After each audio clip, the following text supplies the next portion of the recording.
maksimalnya begini. Oke, saya akan ganti topik. Sekarang topiknya lebih enteng daripada yang tadi. Saya akan berbicara soal artificial intelligence, machine learning, deep learning dan sebagainya. Teknik artificial intelligence yang paling gampang tadi Google Map. Cuman kalau kita terjemahkan ke yang kebutuhan TNI AL, misalnya bagaimana caranya kita mendeteksi kapal lawan. Apakah itu kapal punya siapa, kan pasti ada profilnya. Dari foto atau dari gambar yang didapat, kita bisa tahu ini kapal apa segala macam. Cuman yang harus kita ingat di artificial intelligence, kita harus punya data training. Itu yang agak berbahaya, bukan berbahaya, yang agak susah di situ. Bagaimana kita dapetin data training? Mungkin nanti pelan-pelan saya akan kasih lihat bagaimana proses itu terjadi. Cuman saya juga mungkin akan masuk ke wilayah yang bukan urusan alutsista. Jadi saya misalnya contohnya masuk ke arah manajemen. Bagaimana kita bisa mendeteksi apakah sebuah birokrasi atau manajemen atau birokrasi ini efisien atau enggak. Kalau kita bikin suatu prosesnya macet di mana, kira-kira kayak gitu. Jadi kita bukan hanya bisa dengan AI kita bisa mendeteksi sesuatu, tapi kita juga bisa mendeteksi manajemen. Cuman sebelum masuk itu saya akan banyak kasih contoh dulu ya. Pertanyaannya, berapa orang di ruangan ini yang suka pakai ChatGPT? Wah, penjahat semua ya. Oke, cocok. Cuman saya akan kasih contoh yang rada ngaco-ngaco dari ChatGPT. Coba, berapa banyak kalimat yang dimasukkan ke ChatGPT? Saya pengen tahu siapa yang paling banyak ngirim kalimat ke ChatGPT. Maksudnya sekali kirim prompt itu berapa kalimat biasanya yang dimasukin? Ada yang lebih dari 10 nggak? Berapa orang yang ngirim lebih dari 10? Kata apa kalimat? Hah? Kalimat? Hah? Cuma satu kalimat. Yang satu kalimat nggak usah ngaco. Ada yang lebih dari 10 kalimat nggak masukin? Ada? Wah, ini para penjahat banget. Itu yang keren-keren. Sekalian saya ngajarin gimana pakai ChatGPT kita bisa bikin kacau. Cuma harus hati-hati ya main ChatGPT ya. Hati-hati, apalagi Anda itu dari aparat, dari TNI. Karena semua apa yang kita kirim ke ChatGPT itu akan dijadiin bahan training buat si ChatGPT-nya. Jadi kalau kita masukin sesuatu yang sifatnya strategis, dia jadi pintar. Jadi dia ngerti apa strategi apa yang sedang akan kita buat segala macam. Jadi harus hati-hati banget. Kalau bisa sih kita bikin sendiri. Kalau sesuatu yang nggak terlalu berbahaya dari sisi keamanan nggak apa-apa pakai ChatGPT. Tapi kalau berbahaya sebaiknya jangan dipakai. Karena data kita jadi masuk ke tempat dia dan itu berbahaya banget. Sudah Bapak? Ini udah lumayan ya. Oke. Terima kasih banyak Pak.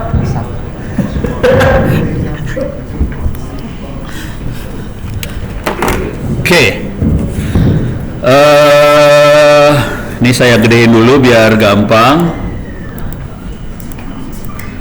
Oke. Ini saya kasih lihat AI yang make tadi udah kelihatan make apa namanya? Google Map, pakai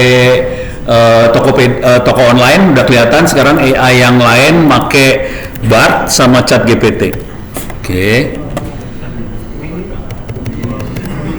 Gemini sekarang ganti nama bener. Maaf, udah ganti nama jadi Gemini. Oke. Sama satu lagi ChatGPT lah.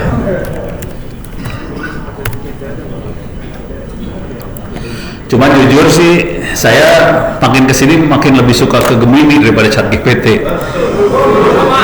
Oh, sama. Oke, kita sama-sama jahat berarti ya. Oke. Sekarang ini ngasih tahu aja. Cuman ini bahaya ya, maksudnya gini ya. Anda kan nanti harus bikin tesis ya. Oke. Ini akan membuat pekerjaan Anda jadi gampang. Mudah-mudahan di sini ada gurunya nggak sih? Ada dosennya nggak sih?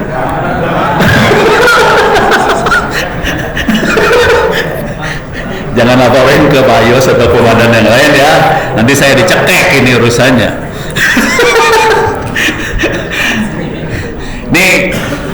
Nih saya kasih contoh apa yang kita kerjain di kampus ya. Sampai kita bisa bikin paper jurnal. Jurnalnya masuk jurnal Q2 Scopus di Korea. Kurang ajar nggak tuh ya? Pakainya makhluk-makhluk ini dipakai, kurang ajar emang. Oke. Contoh. Nih, jadi saya akan pakai kayak gini ya. Contoh paling sederhana dulu ya. Contoh paling sederhana. Saya belum masuk ke jurnal. Bentar. Saya ngomong kayak gini nggak apa-apa? Apa bermasalah nggak sih?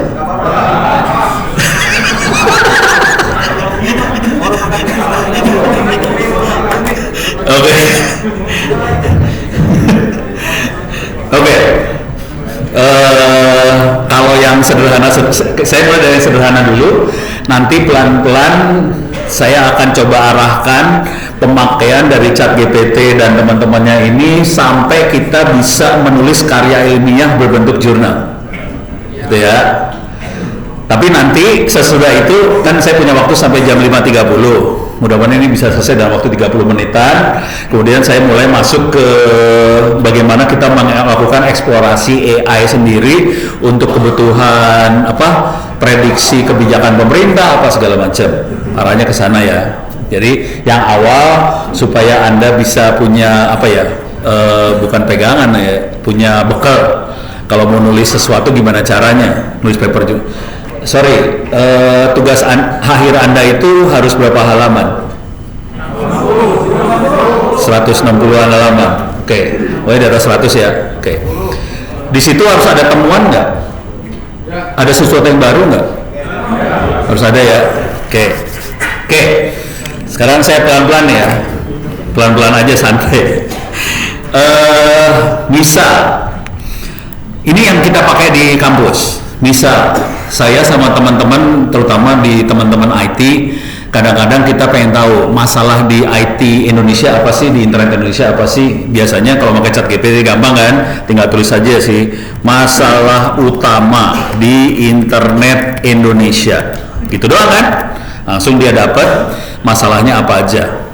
Akses terbatas, kecepatan kualitas terbatas, harga mahal, konten tidak dikelola, dan ini akhirnya nanti kita turunkan lagi sebagai topik-topik yang kita pakai buat bikin program apa di sana.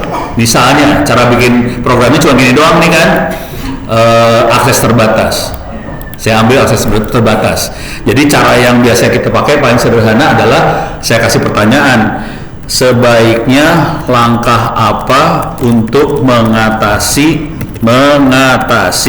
akses terbatas, akses internet yang terbatas di rural? Udah, nanti dia kasih solusi lagi.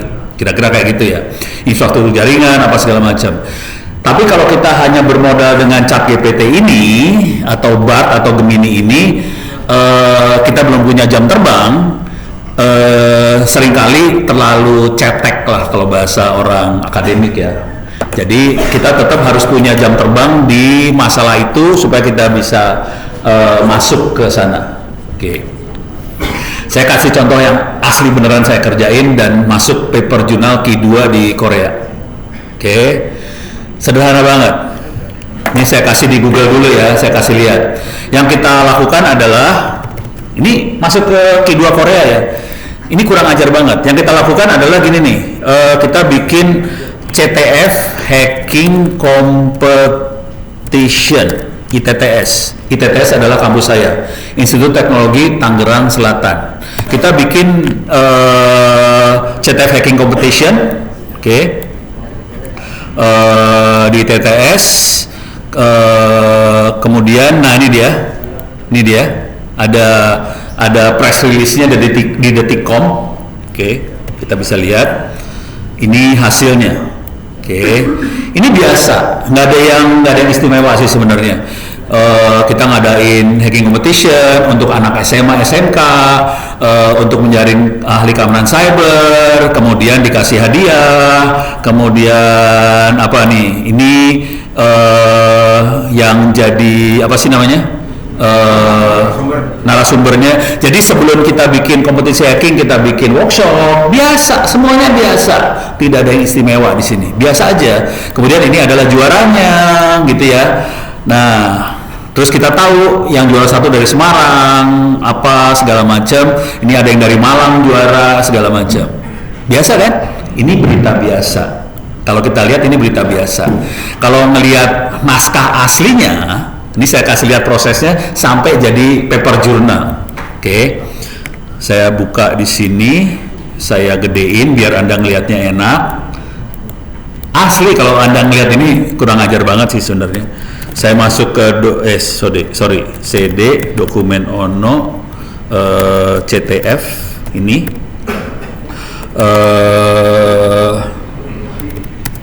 Ini minta maaf saya pakai comment line ya.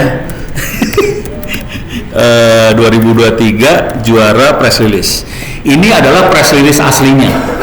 Yang tadi dilansir sama Detikcom. Ini aslinya. Oke. Ini kalau kita baca biasa aja. Kita sebagai orang baca pasti biasa aja. Ini persis sama kayak tadi. Juaranya adalah si ini dari SMA mana.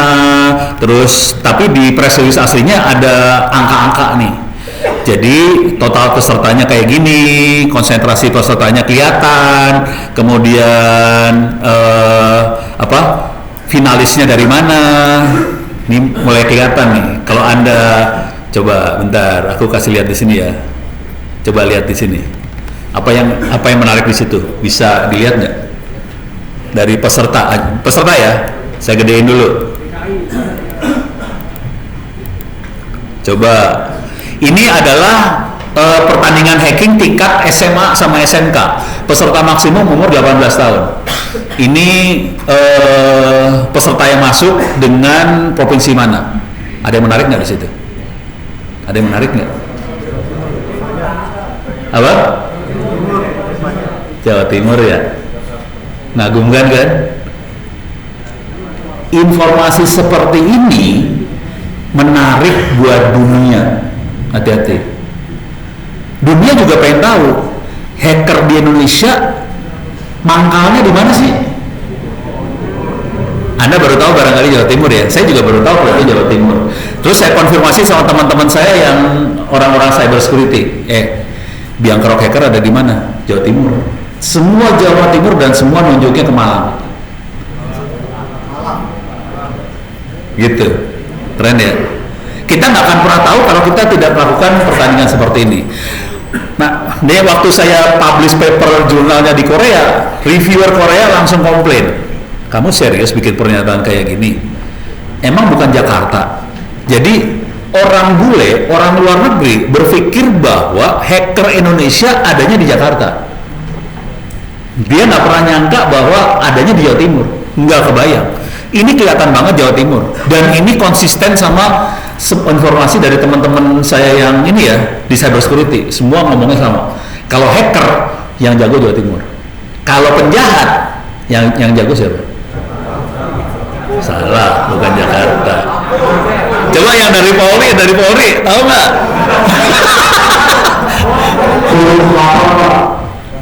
Mana? Apa selatan?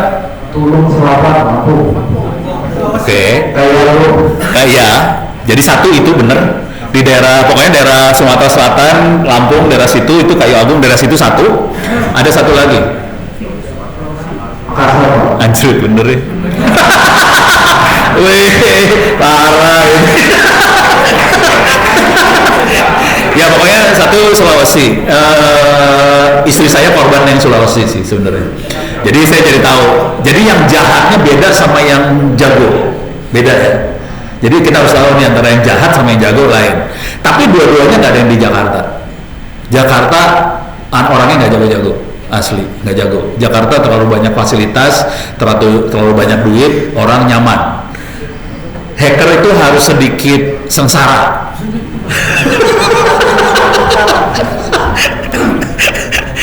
Ini beres ya. Tapi yang menarik adalah konsentrasinya di sini nih. DKI kagak ada. Ini Jakarta cuma 10. Kagak ada apa-apanya lah Jakarta. Asli nggak ada apa-apanya Jakarta. Parah. Sebenarnya Jawa Barat juga nggak ada apa-apanya. Gitu ya. Itu tadi saya sempat ngasih lihat website saya opencourse.itts.ac.id. Konsentrasi mahasiswa paling besarnya sama kayak gini juga, persis kayak gini. Aku nggak ngerti kenapa bisa kayak gitu. Cuman ini kalau udah ngerti kayak gini, sebenarnya ini bisa jadi kayak kebijakan pemerintah. Kita harus melihat, kok Malang bisa seperti itu sih?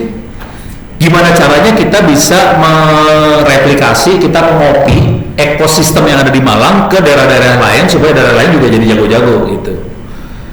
Jawa Timur jago, kebetulan pangkalan besarnya TNI AL ada di Jawa Timur juga kan? Nah itu pusatnya orang hebat-hebat itu sebenarnya kalau Anda tahu. Jangan pakai orang Jakarta, parah. Oke. Kok tepuk tangan? Oke, sekarang kita lihat ke bawah. Ini finalisnya. Ini finalisnya. Parah finalisnya. Memang juara satunya bukan dari mereka, tapi konsentrasi finalisnya Malang. Konsentrasi finalisnya Malang. Dan ini juga membuat kagum si reviewer jurnal. Oke. Udah mulai kebayang kayak ginian. Oke. Terus yang seru lagi, oke. Aku pengen nanya dulu dah. Kira-kira untuk belajar hacker butuh waktu berapa lama? 6 bulan, setahun, dua-duanya benar. Oke. Rata-rata 1 tahun. Yang paling cepat 6 bulan. Oke. Latar belakangnya yang jago-jago supaya bisa belajar hacker cepat, supaya jago. Latar belakangnya apa? Bro, tahu semua ya. Jadi saya kasih tahu dulu ya. Yang juara 1 dari SMA 7, SMK Negeri 7 Semarang, itu juara satunya dari situ.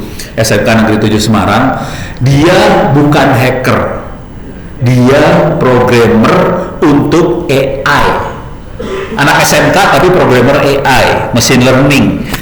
Pas kita umumin bahwa kita ada pertandingan hacker, dia langsung ikutin workshop. Jadi sebelum pertandingan kita bikin workshop, berapa kali workshop gitu, mereka ikut. Jadi ikut workshop. Jadi kita punya waktu 6 bulan sebelum pertandingan. Sengaja kita buat bikin workshop dulu.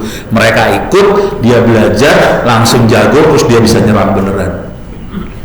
Gitu. Jadi kuncinya adalah programmer, terus dikasih sedikit poles supaya jadi setan, jadilah setan.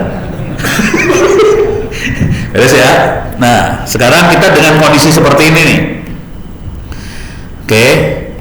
Dengan kondisi seperti ini kan press release nih yang saya kerjain ya, yang saya kerjain beneran. Saya lakukan kayak gini ya. CTF 2023 juara press release. Oke. Ini saya ambil, klik kanan copy. Oke.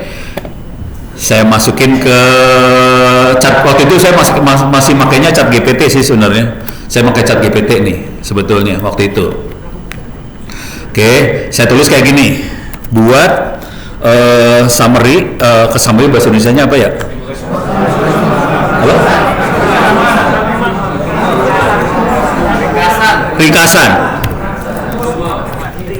Ringkasan dari tulisan ini. Titik 2 ya. Saya paste tulisannya di situ. Jebret. Ctrl V tadi saya Ctrl V paste. Jadi saya kasih satu perintah, kasih titik 2, saya paste, saya kirim, jebret. Dia bikin ringkasan nanti. Di bawah sini ringkasan nih. Ringkasan. Pada tanggal sekian gitu. Nanti saya edit. Kata-kata ini saya edit, oke. Disesuaikan supaya ini kan jadi kayak berita. Saya edit supaya jadi ilmiah.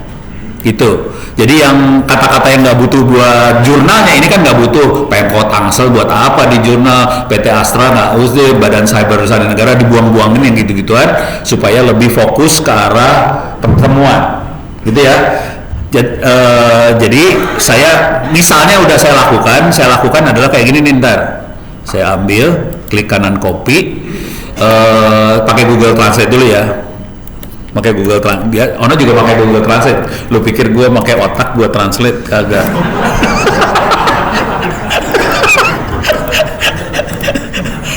Dia pakai Google Translate, bahasa Inggrisnya udah, oke.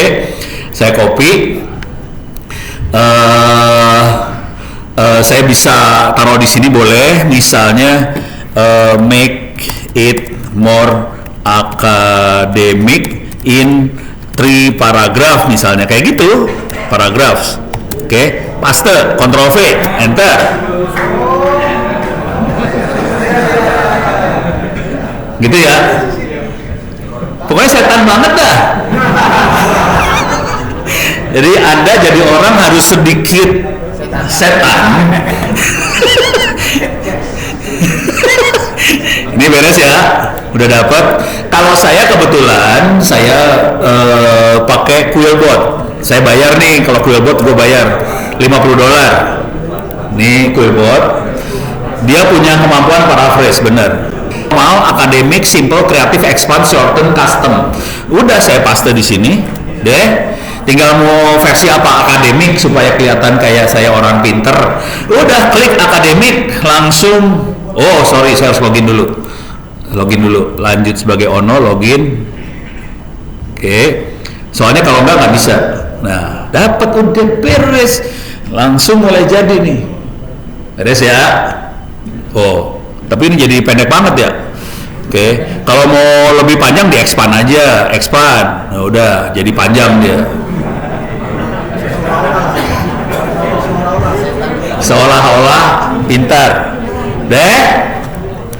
Jadi tekniknya cuma gitu aja. Nah sekarang tekniknya gimana caranya supaya si bule-bule ini minta maaf ada bule ini nggak enak.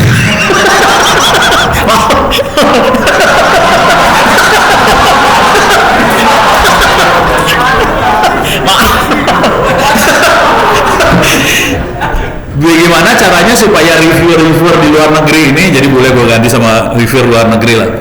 Reviewer luar negeri ini terkagum-kagum sama papernya saya, gitu ya, sama tugas akhir Anda. Jadi kita Indonesia kalau lagi ngomong di internasional, oke, orang luar biasanya akan terkagum-kagum akan beberapa hal dari Indonesia. Satu, skala.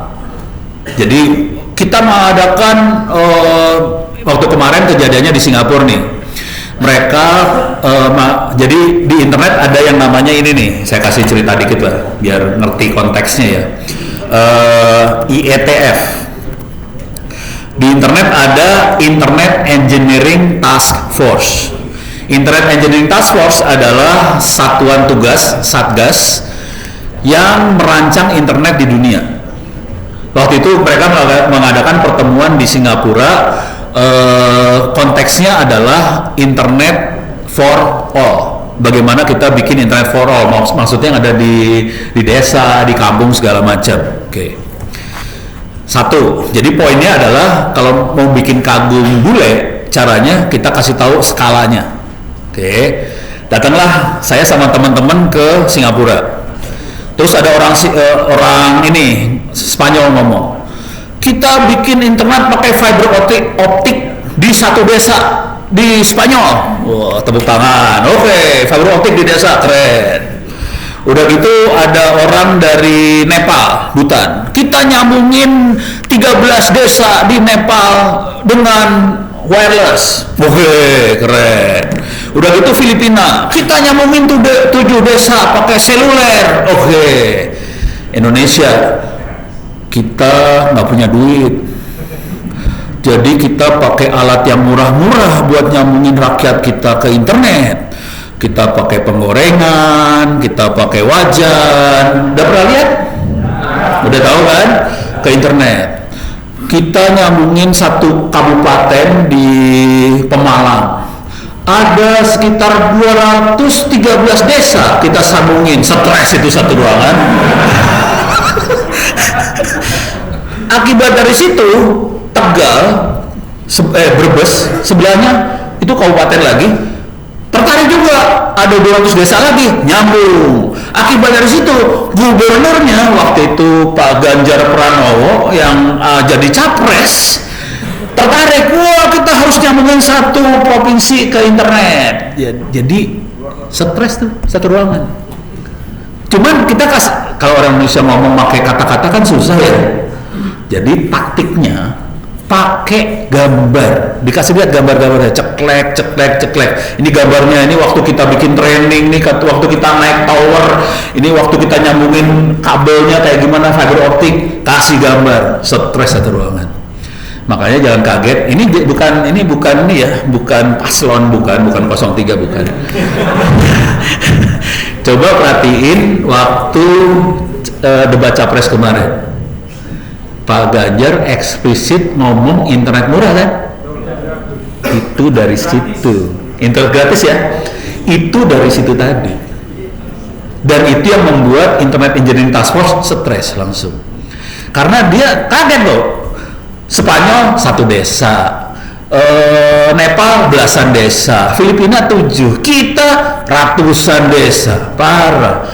Dan semuanya swadaya masyarakat, stres dia langsung. Beres ya, itu satu. Jadi skala, teknik buat ngasih lihat skala, gambar paling gampang. Jadi ini masukan buat Anda semua nih, kalau mau bikin stres, minta maaf. Itu skala, angka jadi penting banget, gitu ya. Jadi gambar sama angka-angkanya penting. Ini bisa kita lihat di mana tadi teh? Mana tadi ya? Ya pokoknya angka-angka ini jadi penting banget. Tapi angka-angka ini lihat angka udah Anda juga langsung kaget kan? Oh sekian puluh sekian. Angkanya harus keluar. Cuman gimana caranya supaya angka keluar nempel sama gambar? Oke, sekarang saya kasih lihat. Setelah saya lakukan pakai Quillbot, pakai ChatGPT segala macam. Nah, tapi cara main ChatGPT-nya itu tadi ya. Tolong dilihat ChatGPT-nya mainnya kayak gini saya selalu.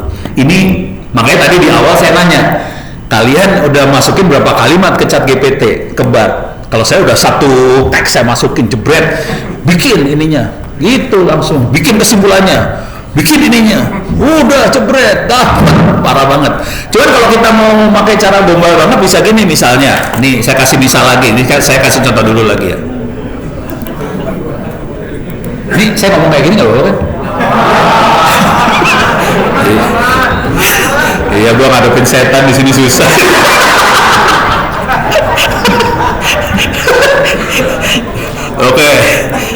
Oke, saya akan naikin ininya lah biar ada bagus. Oke, misal kita bikin punya beberapa temuan ya. Misalnya TNI AL berhasil membuat sea drone. Misalnya ini temuannya ya, teknologi yang digunakan menggunakan Arduino, hampir nggak mungkin sih, tapi ya pura-puranya bisa.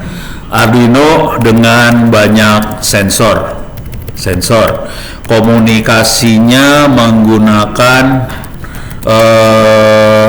low Earth orbit satellite. Keren pokoknya kalimatnya gila-gila lah. Ketinggian 700 km. Pertanyaannya, Indonesia sudah meluncurin berapa low Earth orbit satelit? Ada yang tahu nggak? Hah? BNI mah bukan low orbit, itu high orbit BNI. Low orbitnya ada berapa? 2, 3. Yang meluncurin 8 ya. 8 meluncurin 3.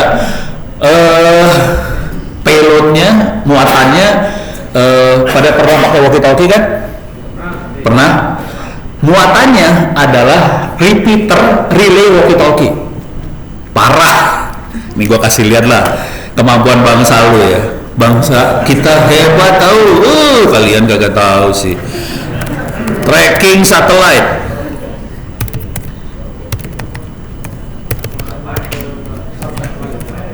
Tracking satellite ya. Oke. Saya masuk ke tracking satellite ini. Satelitnya yang kita buat, yang ada relay buat ngebreaknya, namanya 8A2. Sorry, gue agak ini bentuknya, oke. Ini makhluknya, ini makhluk beneran. Ini waktu dibikin di Ranca Bungur di Bogor. Ini teman-teman di Lapan yang bikin segala macam. Saya bisa ngomong gini karena saya anggota Orari dan saya ikutan terlibat di sini. Jadi tahulah kelakuan anak-anak kayak gimana. Oke. Sekarang saya gedein dikit. Oke. Kita cari 8A2. 8A2. Oke. Nih 8A2. Nih satelitnya ada di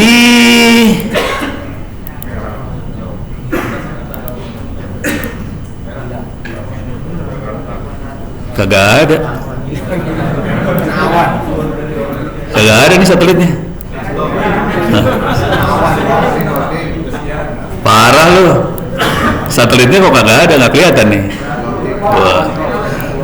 Nah, lagi harus nggak tahu kenapa. Cuman kalau mau ngiseng mainan satelit itu, ini frekuensinya ada. Jadi kita naik ke satelit pada frekuensi 145.88 sampai 145.825, turun dari satelit ke bawah dia pada frekuensi 435. Oke. Anak-anak kalau mau ngelihat misalnya 8A2 Pramuka gitu ya.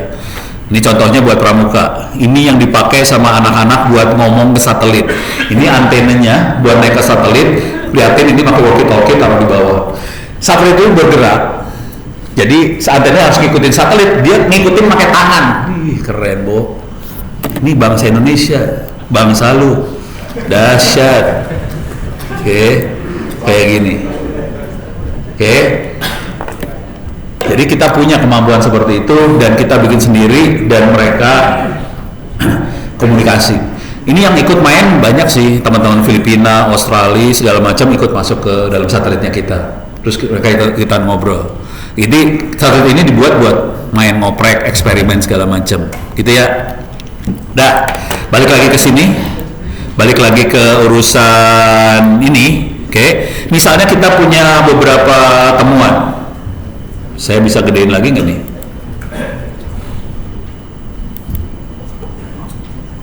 Saya bisa, nggak bisa. Saya gedein, misalnya ada beberapa temuan lagi ya, misalnya apa lagi ya? Bisa menggunakan HT untuk komunikasi, kemudian sangat murah, peralatan ground station bisa diperoleh kurang dari 1 juta rupiah. Kemudian misalnya menggunakan AI untuk mendeteksi sasaran, gitu ya. Jadi ini contoh. Sekarang bagaimana ini kita bisa jadikan paper journal. Ini contoh temuannya. Jadi kalau Anda punya temuan ditulis tek kayak gini. Dari sini gimana langkahnya jadi paper journal. Ini saya kasih contoh. Kita main AI banget di sini. Saya ambil klik kanan copy. Oke. Masukin ke Google Translate dulu paling gampang. Translate. Oke. Di sini ke bahasa Inggris. Beres ya? Udah bahasa Inggris, udah keren kan? Indonesian Navy succeed in making the sea drone. Teknologi use Arduino with many sensors. Wah, pokoknya udah serem banget dah. Sekarang kita coba pakai BART. Ini BART bukan oleh ChatGPT, kita pakai Gemini. Oke. Make a 3 paragraph summary from the following text, gitu ya. Saya paste di sini nih. Oke. Kirim, jebret. Oke. Dia lagi berkhayal kata-kata yang baik. Dia cuma berhasil sampai sini. Oke, udah. Tapi udah bahasanya lebih manusiawi daripada Ono tadi kan. Dia nggak bisa bikin 3 paragraf, udah goblok deh. Coba saya coba ChatGPT ya. Make into 3 paragraph from the following text. Oke.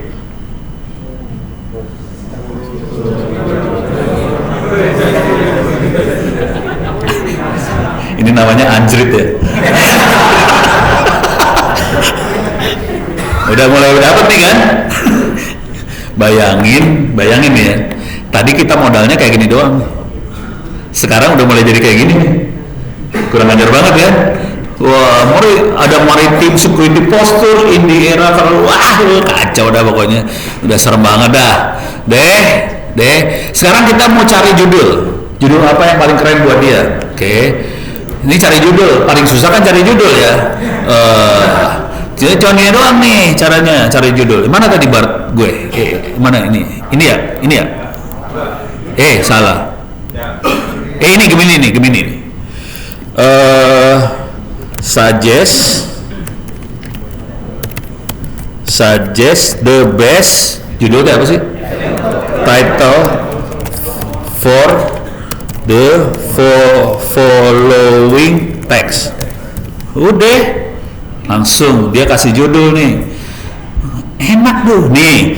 Indonesia game changing sea drone, AI affordability, future air naval surveillance. Wow, serem dah.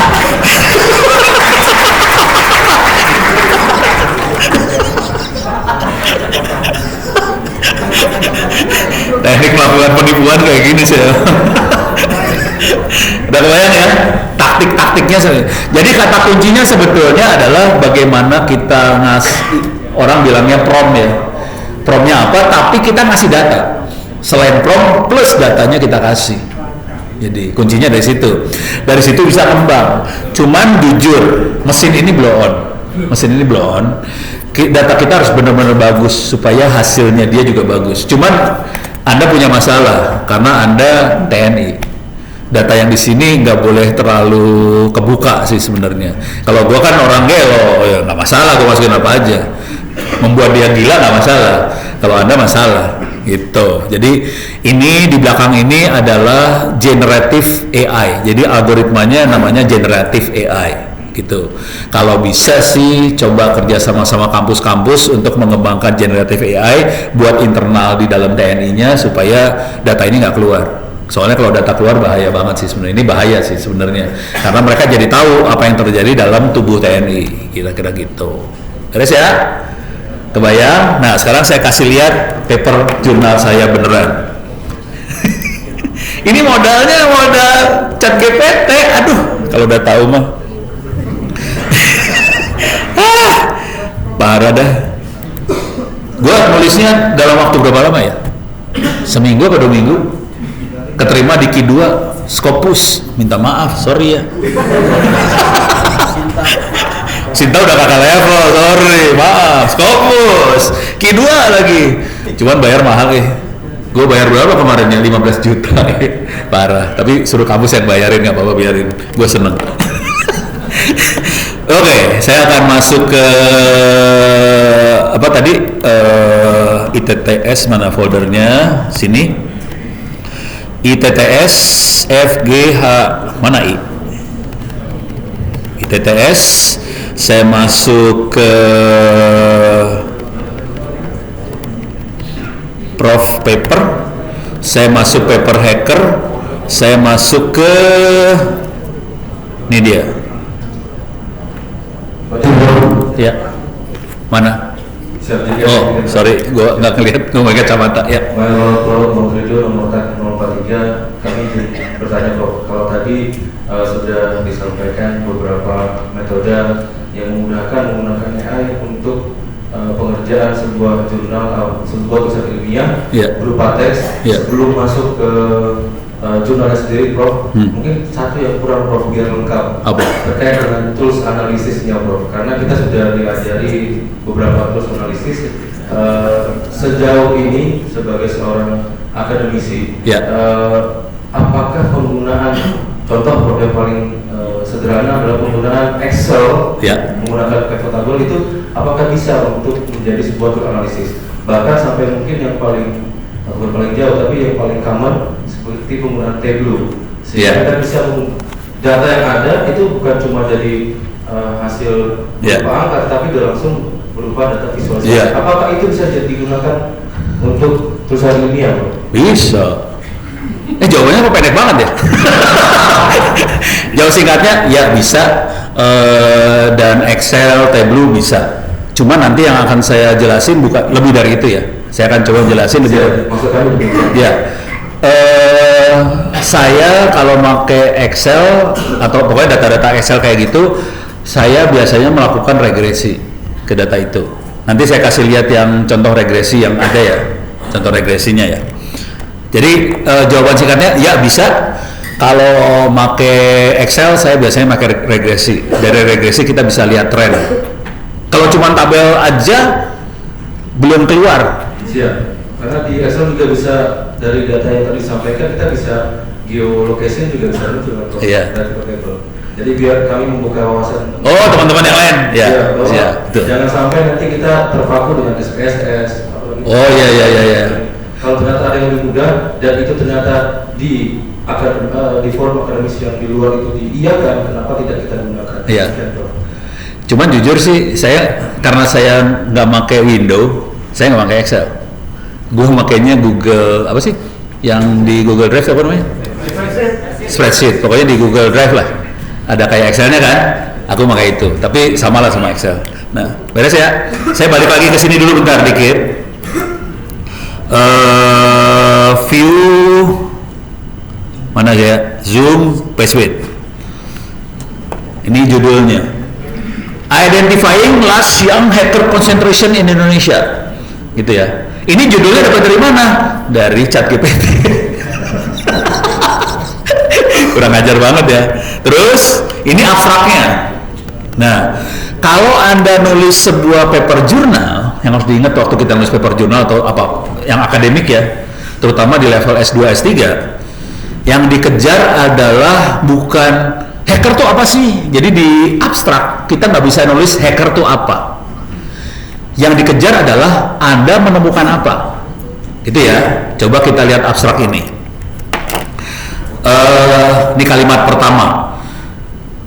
Indonesian 2023 capture the flag computation for 18 years old is looked at for the first time. Itu kata kunci yang dahsyatnya. Ini pertama kali dilakukan di dunia. Kita melihat sebuah kompetisi hacker untuk 18 bawah pertama kali. Ini kacau temuan.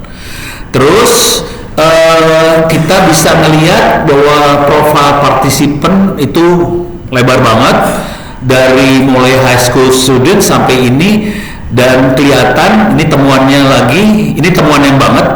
Kelihatan konsentrasi Indonesia adanya di Jawa, terutama Jawa Timur. Sedikit sekali dari Jakarta. Ini semua temuan. Jadi semua kalimatnya temuan itu.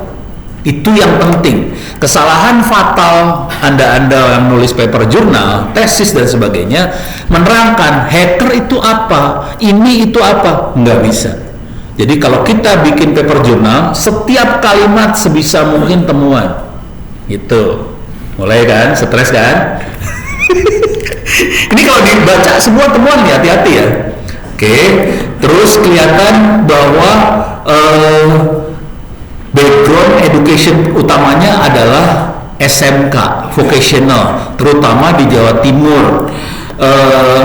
Perempuan ada, tapi terbatas, tapi di bagian final tidak ada perempuan yang berhasil nembus ke final, minta maaf. Itu temuan juga.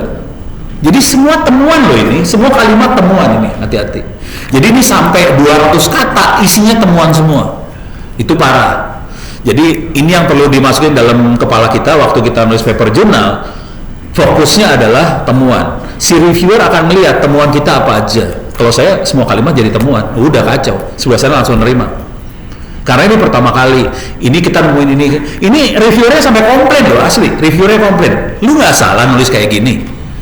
Masa Jakarta nggak ada yang jago sih? Sampai kayak gitu.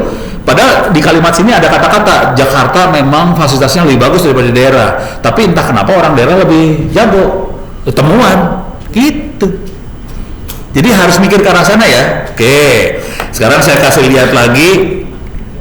Ini sebetulnya dari tadi press release-nya saya rubah. Terus gimana cara nyari ini ya? Saya sebelum nyari referensi, ini sebenarnya cara nyari referensi ini ada referensi nih. Cara carinya, saya bikin kalimatnya dulu. Oke, udah gitu, saya ambil ini nih. Ini saya ambil, klik kanan copy kalimat itu, saya klik kanan copy. Semua referensi saya nggak ada yang bahasa Indonesia ya. Jadi sebagian besar referensi adalah bahasa Inggris. Kenapa? Karena saya mau nembusin Q2. Kalau nembusin Sinta, bahasa Indonesia nggak apa-apa. Tapi kalau Anda mau nembusin Q2, Q1, Q3, jangan pernah pakai referensi bahasa Indonesia. Nggak bisa nembus ntar. Jadi pakai selalu referensi bahasa Inggris. Cara nemuin referensi bahasa Inggris gimana? Caranya tadi kita copy paste, terus masuk ke Google Scholar, google.com. Oke, paste di sini kata-kata yang ada di saya, kata-kata di klik. Nah, terus di sini pilih tahun berapa, misalnya yang tahun 2023 supaya berapa tahun terakhir. Ketemu paper-paper yang mengandung kata-kata itu. Cari abstraknya, mana yang cocok, udah cite, ambil, jadiin referensi. Itu tekniknya, beres ya. Parah banget, kalau lu tahu gue cara nulisnya pasti nafsu aja. Parah banget, udah beres ya. Jadi kata-kata udah dapet nih. Nah sekarang saya kasih lihat ini ya. Saya kebawahin. Ini sebetulnya apa yang ada di press release yang bikin mereka langsung keder nih, peta ini saya masukin. Ini adalah peta distribusi peserta. Saya masukin petanya. Kelihatan saya bikin warna gelap untuk yang konsentrasi banyak, warna terang yang nggak ada pesertanya. Tapi kita dari sini kita bisa lihat distribusi kekuatan. Kalau Anda agak berbahaya ngomong kayak gini, kalau Ono kan nggak peduli, karena saya orang sipil, gua keluarin. Itu reviewer bule langsung stres melihat peta ini. Jadi kita bisa lihat kekuatan Indonesia langsung kelihatan di sini, gitu ya. Terus ini adalah peserta. Ini kelihatan saya kasih warna hitam ini pesertanya antara 50-100, warna apa berapa gitu. Saya bikin kayak gini ya pesertanya. Nah kemudian di sini ada peta lagi. Karena kita menjalankan server buat pertandingan, kan kita punya banyak soal. Ada soal tentang digital signature lah, ada tentang web hacking, network analysis. Kita bisa ngelihat mereka gagal di mana aja. Jadi mereka berhasil di mana aja. Pas ada kegagalan gini kita bisa nulis lagi. Jadi sebaiknya di kurikulum kita perlu nambahin materi apa supaya kegagalannya lebih bagus, keberhasilannya lebih tinggi. Terus tingkat kesulitannya juga bisa kita petain juga. Untuk tingkat kesulitan ini saya bikin rumus kalau nggak salah. Ini dia rumusnya. Ini saya bikin rumus. Pokoknya ngarang lah, kelihatannya kayak akademik banget lah. Beres ya. Terus di sini bikin peta lagi. Ini peta juara. Yang jadi juara siapa aja dari mana aja. Kelihatan juaranya Jawa banget. Nggak baik sih sebenarnya ini. Tapi ya ini kondisi Republik Indonesia. Q2 kayak gini doang. Dari press release saya rubah jadi Q2. Oke? Ada pertanyaan? Nggak ada? Kita masuk ke dunia nyata. Mana? Oh. Mana yang nanya? Oh itu? Oh siapa? Nomor kotak terus juga membawa mahasiswa.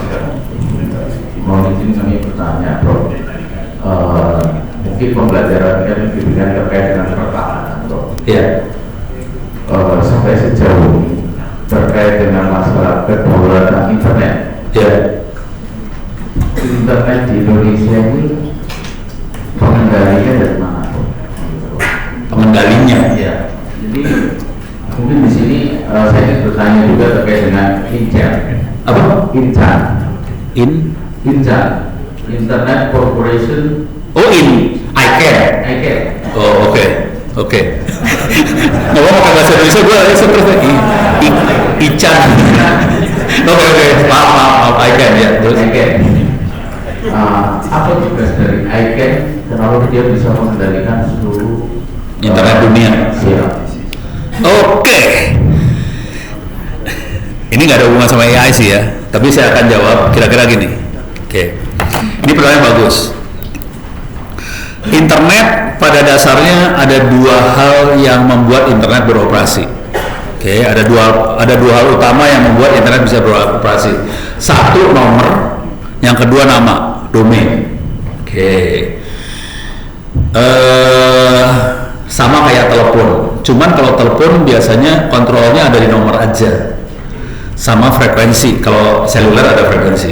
Oke, pertanyaannya, saya pengen nanya ke Anda semua. Mungkin enggak di internet ada komputer internet yang publik ya, bukan private, bukan dalam apa kampus kayak gini, bukan internet yang publik. Mungkin enggak di internet ada komputer yang nomornya sama? Nggak ada, nggak mungkin. Itu adalah kontrolnya ada di situ. Jadi kontrol itu supaya internet bisa beroperasi, tidak boleh ada nomor yang sama. Kayak sama dengan handphone kita. Kalau kita punya handphone, nggak boleh ada yang nomornya sama. Kalau ada nomor sama, nggak bisa komunikasi itu dia. Ntar bingung. Ini mau komunikasi ke nomor berapa? Jadi itu adalah tata kelola. Kontrolnya ada di situ. Jadi si icon kontrol dalam hal ini bukan buat menguasai internet, bukan. Kontrol dalam hal ini lebih ke arah mengatur supaya internet bisa jalan. Beda sama menguasain ya. Nah, sekarang saya kasih lihat contoh menguasai. Ini contoh menguasai. Tapi nanti jawabannya nggak ada yang menguasain juga sih. Ini contoh menguasai. Saya kasih lihat langsung nih ya. Perintahnya dik. Oke. Kita bisa lihat www misalnya tnial.mil.id atau pakai minus dia. TNI-AL atau TNI-AL? TNI-AL. Oke. www.tni-al, kita tahu TNI-AL www.tnial.mil.id titik nomornya sekian, dapat tuh ya. Ini yang kontrol paling tingginya ICANN, paling tingginya. Kemudian ICANN mendelegasinya ke APNIC, Asia Pacific Network Information Center. APNIC, tolong atur .id, tolong atur Jepang, apa segala macam, tolong diatur APNIC. Udah gitu APNIC ngomong lagi ke Indonesia. Indonesia punya IDNIC. IDNIC tolong atur yang .id-nya. Jadi kejadiannya adalah .id ini awalnya dari ICANN terus didelegasiin ke bawah. Jadi akhirnya ICANN nggak ngatur, yang ngatur akhirnya Indonesia sendiri. Gitu. Beres ya? Nah, cuman perhatiin waktu saya nanya adalah www.tnial.mil.id. Pas dia jawab tnial.mil.id titik, di belakangnya ada titik lagi. Sekarang saya kasih lihat. Kalau saya kasih titik belakangnya, jawabannya sama. Tapi titik yang paling belakang adalah puncaknya kontrol internet dunia ada di situ, di titik yang paling belakang. Oke. Sekarang saya kasih lihat lagi. Ini sekarang saya pengen tahu yang bawa informasi tentang TNI-AL siapa? Oke. NS adalah name server. Siapa sih yang pegang servernya TNI-AL? Bukan.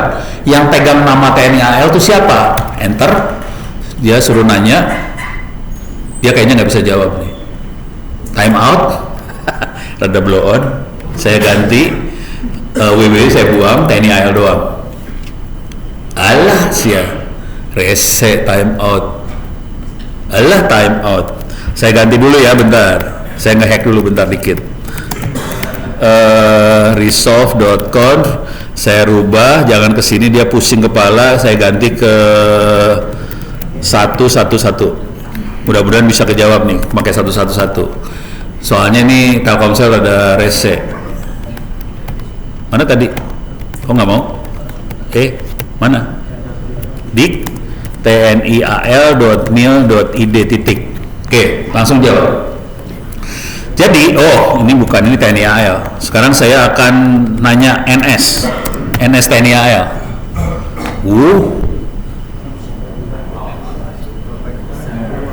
Oh, diproteksi ya? Walah, dasar militer. Kebangsa gue memang ke TNI AL deh. Ganti dah, kampus saya dah, ITT SACID, titik. Hah? Seskoa. Seskoa bukannya di bawah TNI AL?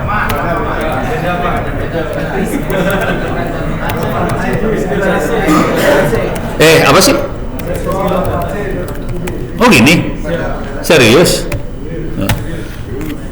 Apa nggak mau juga? Apa saya punya masalah sama NS ya? Waduh, kayaknya ada masalah sama si Telkomsel nih. Telkomselnya nggak mau, kepaksa harus saya cari pakai web ya, cek DNS. Kepaksa saya cara gini ya, DNS checker. Kepaksa saya ngeceknya kayak gini nih, kepaksa. Saya nyari NS, oke, seskoal.ac.id, search. Jadi saya nanyanya keluar langsung. Oke, saya klik, kasih lihat ya. Yang punya informasi tentang seskoal.ac.id adalah mesin ini nih, NS1 seskoal ACID. Kelihatan seskoal, informasinya ada di seskoal. Beres ya. Jadi kejadiannya gini nanti, browser web kalau mau ngecek ke seskoal, dia nanya dulu. Dia nggak akan nanya ke seskoal sih sebenarnya. Dia akan nanya ke, ini saya kasih, dia nanyanya ke dot. Saya nanya dong, seskoal ACID siapa yang megang informasinya. Nanti dot akan jawab. Cuman saya akan bertahap nih. Kita udah tahu seskoal siapa yang pegang. Coba kita cek lagi ac.id titik. Yang pegang siapa? Nih, lihat di bawah. Untuk ACID yang pegang adalah D ACID, B DNSID, C DNSID, E DNSID. Jadi ada mesin namanya DNSID, A B C D E. Yang megang untuk ACID bukan seskoal ya. ACID yang megang adalah D B C E DNSID. Ini mesinnya punya Indonesia. Jadi Indonesia berdaulat karena mesinnya punya Indonesia. Sekarang kita lihat .id siapa yang megang? .id siapa yang megang? Bisa kita cek. Oke. .id yang megang masih DNSID. Ada satu yang megang APNIC. Ini buat backup. Kalau Indonesia kena bom, hancur, kabel fiber dipotong kayak di Arab Houthi motong kabel. Kalau kabelnya kepotong, kita masih punya backup di Asia Pasifik. Jadi mereka ngasih backup. Oke. Kemudian kita lihat lagi itu .id. Siapa yang menguasai dot? Ini yang menguasai internet ini nih sebenarnya. Jadi ada pertanyaan tadi kan, kedaulatan kita siapa? Yang menguasai internet siapa? Yang menguasai internet benernya ini. Saya klik ini dot. Ini penguasa. Nggak mau dia. Nggak mau. Oke, nggak ada yang mau jawab dot. Kalau saya nyari pakai dik ini dia suka mau, cuman ini kayak diblokir sama ini. Coba Telkomsel ngeblokir ya, aduh parah. Kita keblokir juga. Jadi ini namanya root server. Saya cari di sini ntar root server. Ini dia. Ini root server. Saya klik di sini aja. Oh, ini dia. Ini root server. Ini dia makhluknya. Ini penguasa internet. Jadi kalau tadi pertanyaannya bagaimana kedaulatan kita di Indonesia tentang internet? Sebetulnya internet mereka badannya adalah lebih koordinatif, bukan penguasaan, mengkoordinasikan supaya internet tetap beroperasi dan tidak saling IP address tadi nomor tidak digunakan satu IP hanya satu mesin. Jadi mereka bentuknya koordinasi dan yang menguasain adalah relawan-relawan ini relawan semua dan mereka mengoperasikan servernya dengan sukarela. Sekarang kita lihat ini makhluknya siapa aja.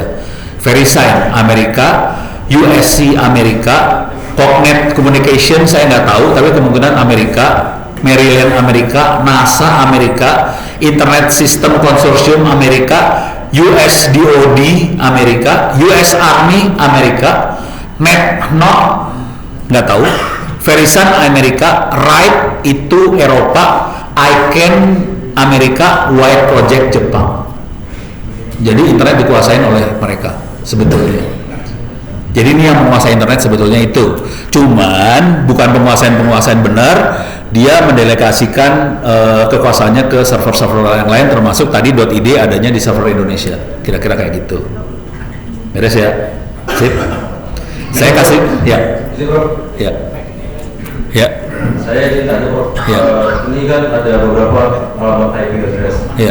Tadi kalau Profesor pakai Linux, pakai D, saya coba pakai command prompt, Prof, pakai P. Bisa. Coba untuk ke websitenya Sesqual itu IP-nya 103, Prof. Di situ tidak ada, Prof. Bisa pakai whois sih. Ya. Jadi cara ngeceknya whois, oke.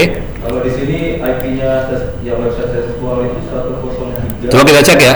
Ya. Berapa? 103 pira? 103.81 81 titik 62 24. Oke. Oke.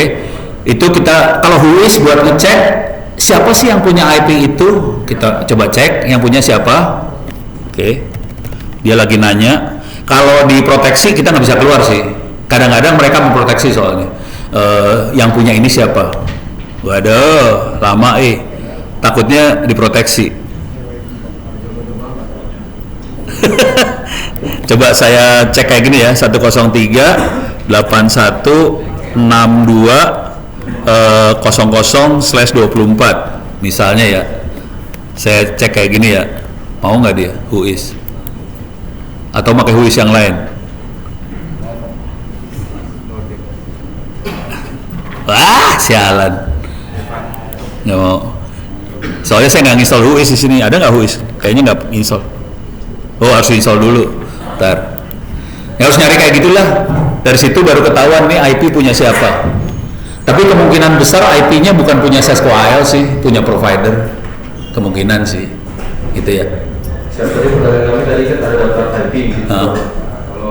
Oh, waktu saya dik itu ada 2 IP kalau nggak salah. Ya. Di 103 itu di listnya nggak ada, Bro. Hah? Tadi yang di apa? Yang kedua. Tadi kan ada data IP 192 Amerika. Itu 103 tidak. Oh, tadi yang ininya. Yang ini. Ya. 192 semua. Siap, kami kan juga tadi iseng-iseng. Oh, ini bukan IP, ini adalah IP dari server ini sih. Oh, berarti bukan keseluruhan. Enggak, maksudnya ini IP dari mesin ini, mesin a.rootserver.net, IP-nya yang ini. Jadi kayak nomor IP buat punya dia. Siap. Bukan punyanya Sesqual emang. Ini bukan penguasaan, bukan, ini nomornya dia berapa gitu. Gitu aja sih. Siap. Cuman ini kalau kita lihat di sini sebagian besar Amerika, yang ini Eropa, yang ini Amerika juga, tapi ini punya komunitas internet, yang ini Jepang. Kira-kira kayak gitu. Beres ya? Tadi ada lagi? Ini saya kasih ya.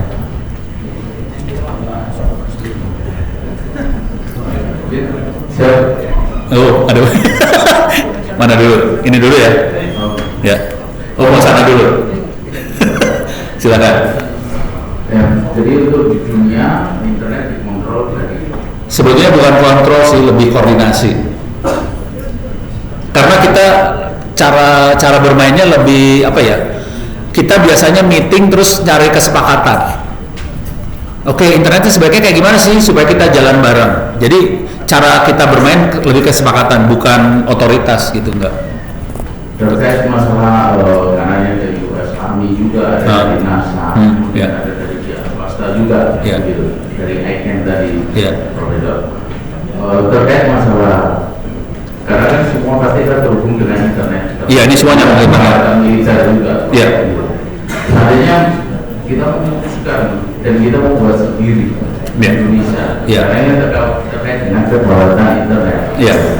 Memutuskan dan membuat sendiri, Ya. apakah itu akan lebih aman ketika kita bergabung dengan root server dunia itu? Itu yang dilakukan oleh Cina.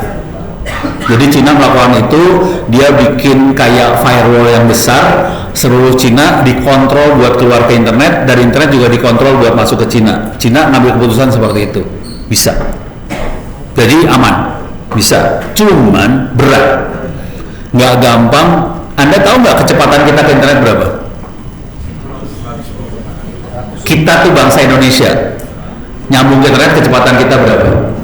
Ada yang tahu? 10.000 apa? 110 apa? Saya kasih gambaran aja ya. WiFi sini kemungkinan kecepatannya bangsa sekitar 100 Mbps. Mega itu juta. Oke. Harddisk kita itu biasanya 1 tera. Harddisk kita. Mungkin ada yang 2 tera harddisk kita. Internet, saya kasih lihat aja kondisi internet yang lokal di Indonesia aja ya. Saya akan masuk ke salah satunya. Ini ada openexp.net. Ini adalah sambungan antar internetnya Indonesia. Jadi internet kita kan banyak provider, ada Telkomsel, ada Telkom, ada Excel, ada macam-macam lah ya. Itu saling nyambung satu sama lain. Ini adalah yang kedua besar. Ini sambungan kedua besar di Indonesia. Ada yang lebih besar dari ini. Ini kecepatan kita adalah ini kecepatan kita yang ini ya, peaknya kita adalah 2,5 terabps. Jadi setiap detik harddisk 2 tera ditransfer. Tahu harddisk 2 tera gede? Tiap detik dikirim. Internal Indonesia, ini nggak dikirim ke internet. Dalam negerinya Indonesia segini. Sambungan kita ke internet berapa cepat? Kira-kira sekitar 20 kali lebih cepat daripada ini. Nah, sekarang Anda bayangkan, kita mau ngeblokir traffic kecepatan setinggi itu, berat banget, gitu ya. Nggak gampang sih buat ngeblokir. Jadi kalau mau tahu kisah bahwa Kominfo ngeblokir situs porno, sebenarnya dia nggak ngeblokir, karena nggak sanggup ngeblokir situs porno itu nggak sanggup. Jadi yang dia lakukan adalah menipu user Indonesia. Kalau ada user masuk ke website esek-esek.com, dirubah IP nomornya website esek-esek.com, dirubah jadi Kominfo, dirubah ke Kominfo. Tapi websitenya nggak diblokir sebetulnya, karena nggak sanggup ngeblokir, kira-kira kayak gitu. Beres ya? Kebayang ya? Kecepatan kita tinggi banget loh. Jadi jawabannya, apakah kita bisa ngeblokir? Apakah bisa lebih aman? Bisa, cuman nggak gampang. Biasanya yang dilakukan pemblokiran adalah di level perusahaan atau kampus atau sekolah, itu lebih gampang soalnya usernya sedikit. Misalnya di dalam TNI di dalamnya bisa bikin intranet sendiri, internal TNI. Di Sesko AL kita punya intranet, punya wifi lokal. Jadi akhirnya level itu yang sekarang kejadian. Kalau pemerintah Cina blokir satu negara bisa, kalau berani bisa. Kalau pertanyaannya bisa apa enggak, jawaban singkatnya bisa, cuman jawaban agak panjangnya enggak sesederhana itu karena kecepatan kita tinggi banget ke internet, kira-kira gitu. Beres ya? Oke. Pak, ini jadi urusannya kayak gini ya, nggak apa-apa ya? Ganti topik. Ntar tanggal 18 atau 17? Iya, gimana cara masuk neraka itu? Ya.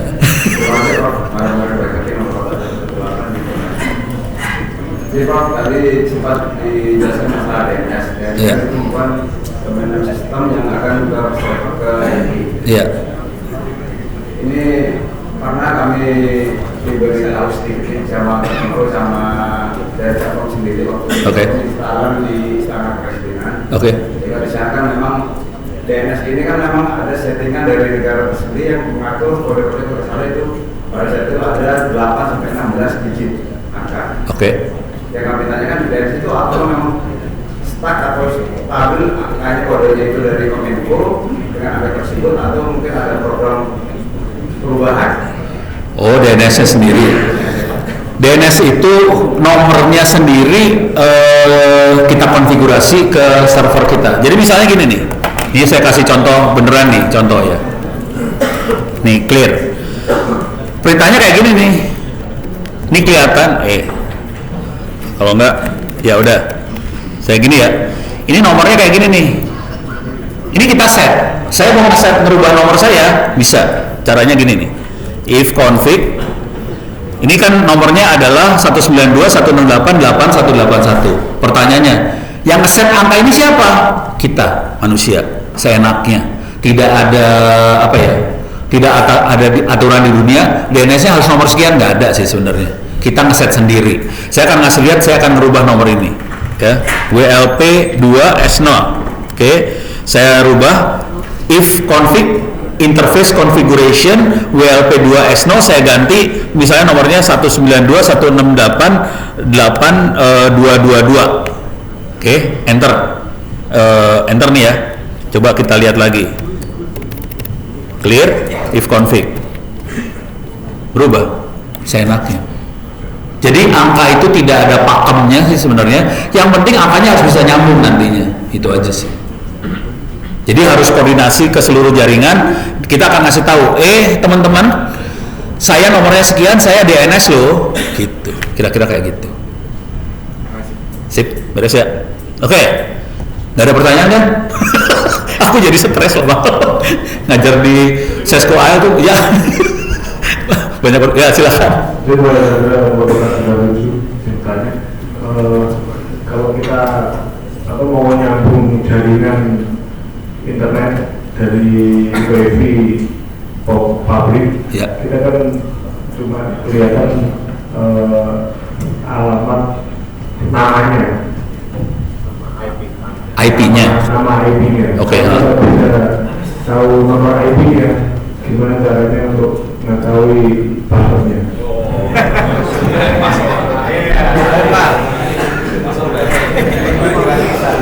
Ini pengen tahu password WiFi sana. Misalnya WiFi-nya di password. Pengen tahu passwordnya apa nih ya? Gitu ya? Penjahat banget sih. Oke, ini kebetulan nanti tanggal 18 nggak akan saya kasih tahu sebetulnya. Jadi pertanyaan ini nggak akan saya kasih tahu. Cuman untuk dipraktekkan di sini susah-susah gampang nih. Soalnya saya nggak nyiapin alat-alat toolnya buat melakukan itu. Tapi catatannya ada di ini kalau pengen tahu cara ngejebolin password ya. Tapi kepaksa bentuknya pakai cerita ini sebenarnya. Catatan saya ada di sini semua, onocenter.or.id/wiki. Oke. Sekarang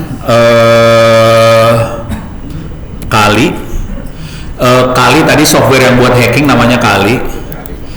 Ini kayaknya ganti topik nih, alah ilaha illallah. Ini software buat hacking namanya Kali Linux. Saya akan demokan lebih serius nanti tanggal 18. Cuman untuk ngejebolin password WiFi nggak akan saya demoin karena bukan saya nggak mau, bukan karena ini kalau kita mau ngejebolin passwordnya WiFi, Kalinya harus diinstal di laptop saya langsung, nggak bisa pakai mesin virtual. Tadi kan saya pakai mesin virtual ya, pakai virtual box, mesin virtual. Mesin virtual nggak punya kemampuan buat ngomong ke WiFi, jadi akibatnya saya nggak bisa demoin nge-hack WiFi. Jadi kalau mau nge-hack WiFi harus Kalinya saya taruh di sini. Konsekuensinya kalau Kali saya install langsung di laptop saya punya masalah. Saya nggak bisa ngedemoin IoT, saya nggak bisa ngedemoin AI segala macam, nggak bisa. Jadi saya nggak bisa. Nah, Anda kalau mau iseng bisa download Kali Linux, terus bisa melakukan itu. Catatannya untuk melakukan itu bisa masuk ke sini Kali. Nah, di sini harusnya ada buat hack WiFi. Nah, ulang ya, saya ulang. Masuk ke server namanya onocenter.or.id/wiki. Nanti di sini ada search, masukin di bagian search Kali. Oke. Jadi servernya namanya onocenter.or.id/wiki, di search masukin Kali.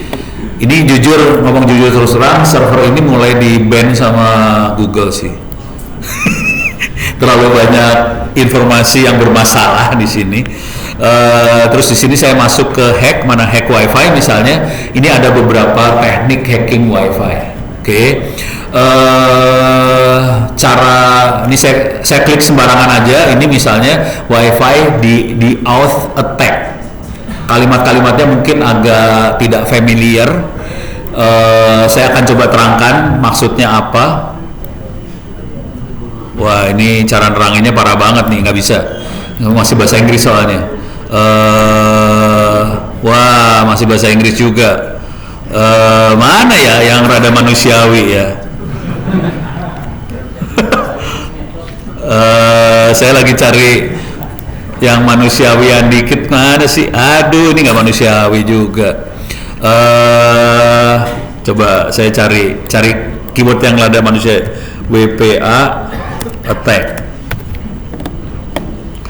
Oke. Bentar. Wi-Fi.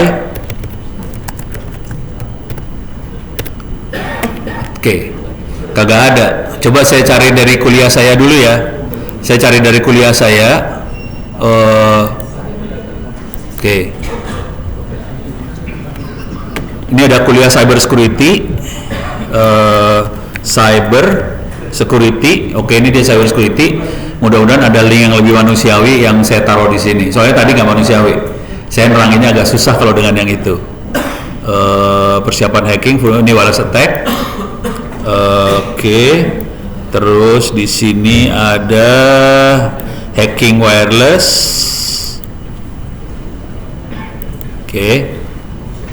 Oke.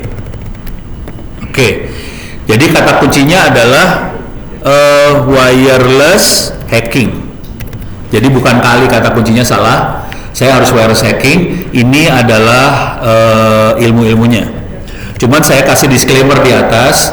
Pengetahuan ini diuntuk untuk pembelajaran. Kalau melakukan serangan, Anda tanggung jawab sendiri. Anda yang masuk neraka, jangan saya masuk neraka. Kira-kira kayak gitu ya. Ini saya kasih lihat yang ini aja. Ini udah mulai bahasa Indonesia di sini. Oke. Saya lagi mikir gimana cara nerangin yang gampang ke Anda semua nih. Oke. Di sini ini perintah-perintah, minta maaf kalau kita udah melakukan serangan jadi hacker beneran, perintahnya makanya kayak gini-ginian ya, pakai command line semua. Perintah ini semua intinya adalah membuat wifi di laptop saya melakukan monitoring ke jaringan yang akan saya serang. Ini perintahnya kayak gini, monitoring. Kita monitor itu kita bisa ngelihat paket yang lewat segala macam kelihatan. Kemudian yang ini dia monitor, setelah dia monitor dia akan nangkep semua paket yang lewat. Ini ngedam, aerodam itu nangkep paket yang lewat. Udah ditangkep, paket yang lewat ditangkep. Kemudian, kita kalau pengen nangkep satu wifi aja, kita nggak mau nangkep wifi yang lain, kita nangkep satu wifi spesifik, kita bisa ngasih tahu wifi ini aja yang mau kita tangkep, beres. Kita tangkap semuanya, wifi itu aja kita tangkap. Nah, kemudian ini yang kacau.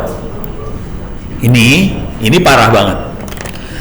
Ini adalah melakukan, jadi kalau kita connect ke suatu wifi atau connect ke suatu jaringan, kita melakukan autentikasi. Kita masukin username password supaya kita bisa masuk ke wifi tadi. Proses autentikasi, pada saat autentikasi kita masukin password. Nah, waktu kita melakukan serangan, kita bilang ke wifi tadi, tolong diautentikasi. Jadi tadi usernya lepasin semua dari wifi-nya, semua user dilepas dari wifi, diautentikasi si wifi-nya supaya user nanti berusaha masuk lagi, dia masukin password, lepasin lagi, masukin password, lepasin lagi, masukin password, dan semua proses tadi ditangkap sama saya. Cuman saya belum tahu passwordnya, tapi saya dapat paket-paketnya. Kondisi paketnya dienkripsi, semua paket dienkripsi nih. Jadi kita nggak tahu passwordnya karena dienkripsi. Jadi ini prosesnya diautentikasi ini. Jadi dia ngelepasin. Jadi kita akan bilang ke semua user, Anda lepasin dari wifi-nya, tolong autentikasi lagi. Ya udah, kita nipu sebenarnya pada titik ini kita nipu. Setelah itu nipu, kita capture handshake yang terjadi. Komunikasinya kita tangkepin semuanya. Kemudian kita ini adalah file hasil tangkapannya. Kemudian kita mulai cari paket autentikasinya. EAPOL itu adalah proses autentikasinya. Nah, kemudian kita crack Jadi cara nge-cracknya adalah ini cara nge-cracknya ya. Jadi kita punya file isinya paket-paket hasil diautentikasi. Jadi catatan user waktu dia masukin password. Kemudian kita bandingkan dengan sebuah file isinya kemungkinan password apa aja. Kita masukin ke file itu. Jadi tekniknya ini. Yang jadi masalah, ini teknik buat dapetin password ya. Yang jadi masalah kalau orang yang bikin wifi-nya passwordnya 1, 2, 3, 4, 5, 6 gampang jebolnya. Karena kemungkinan kita akan masukin. Kalau kita bikin passwordnya panjang, misalnya password ini saya buat sambil semedi 7 hari 7 malam di Gunung Semeru selama 8 bulan. Nah, panjang banget kan? Udah gitu pakai bahasa alay, campuran huruf, kata-kata segala macam. Ini dictionary ini kemungkinan nggak bisa ngejebolin. Jadi kira-kira kayak gitu teknik ngejebolinnya. Jadi kita bikin file dulu, kemungkinan passwordnya apa aja, nanti dari file itu dia compare sama paket yang dikirim tadi. Jadi ngejebolin wifi itu untung-untungan gitu. Teknik ngejebolin yang paling gampang, ini teknik ngejebolin yang paling gampang yang saya pernah kerjain. Jadi kita bikin acara kayak gini, demo hacking di sebuah hotel. Udah gitu saya cuma ngomong, jadi si yang operator wifi-nya tahu bahwa kita akan demo hacking. Udah gitu kita cuma bilang, Mas, password wifi-nya apa? Langsung dikasih tahu, Pak, gratis.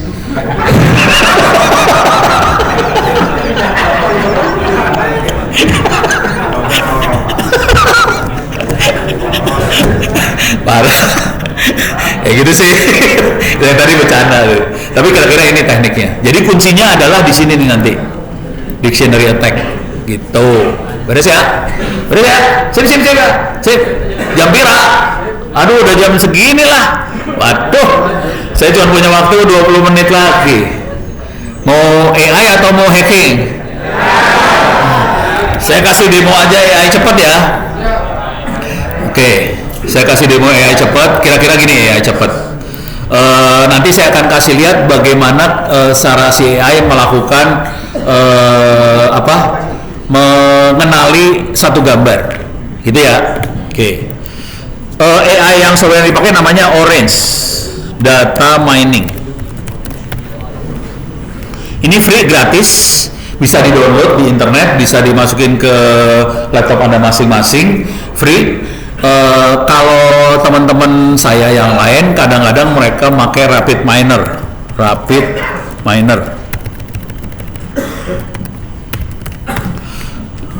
Cuman Rapid Miner ini pakai duit, berbayar. Jadi saya nggak rekomen. Kalau mau belajar mendingan pakai Orange ini, Orange Data Mining. Sekarang bagaimana programmingnya? Cara instalasinya gampang banget sih. Tinggal download, setup, klik, install, jadi. Cuman saya pakai Linux di sini, saya jalaninya cuma nulis gini aja, Orange Canvas, dia akan jalan. Oke. Kalau saya kayak gini, kalau Anda tinggal klik aja jalan lah. Kalau pakai Windows mah gampang. Bentuknya kayak gini, lucu, manis. Oke. Nah, kalau buat belajar pertama kali, tolong lihat example, contoh di sini. Saya klik example, di sini program-program contohnya ada di sini. Oke. Cuman saya akan loncat nih. Saya nggak akan ngasih contoh karena waktu cuma tinggal 20 menit lagi. Ini. Nah, saya akan loncat. Idenya kira-kira gini. Ini lagi programming ya. Ini programming ya. Yang Anda lihat adalah Ono sedang melakukan programming. Oke. Saya akan melakukan analisa gambar. Oke. Saya akan melakukan image analytic gambar. Saya akan cari tool yang buat ngambil gambar. Di sini ada tulisan import. Ini kelihatan, kebaca kan? Kebaca. Namanya import image. Saya klik import image. Oke, dia masih belum import image. Saya coba browse. Saya akan masuk ke Orange. Di sini ada domestic animal. Saya open domestic animal. Dia lihat ada 20 gambar di situ. Oke. Sekarang saya pengen lihat gambar saya apa aja nih. Saya akan ambil image viewer. Terus saya melakukan programming. Cara programmingnya cuma gini aja. Klik programming, nah udah jadi. Beres ya. Sekarang kita lihat gambarnya apa aja. Kita klik di sini. Ini gambarnya. Oke. Ini gambarnya. Ini ada bebek, ada yang lucu, ada ayam, ada sapi, segala macam. Tolong jangan lihat gambar yang ini. Bayangkan waktu Anda melihat gambar ini, bayangkan yang di depan Anda itu gambar hasil monitoring di laut. Misalnya ada kapal selam, ada kapal nelayan, ada fregat, ada battleship, ada aircraft carrier lah, ada apa. Jadi kita harus punya contoh-contohnya. Nah, nanti bagaimana caranya komputer bisa mengenali gambar ini. Oke.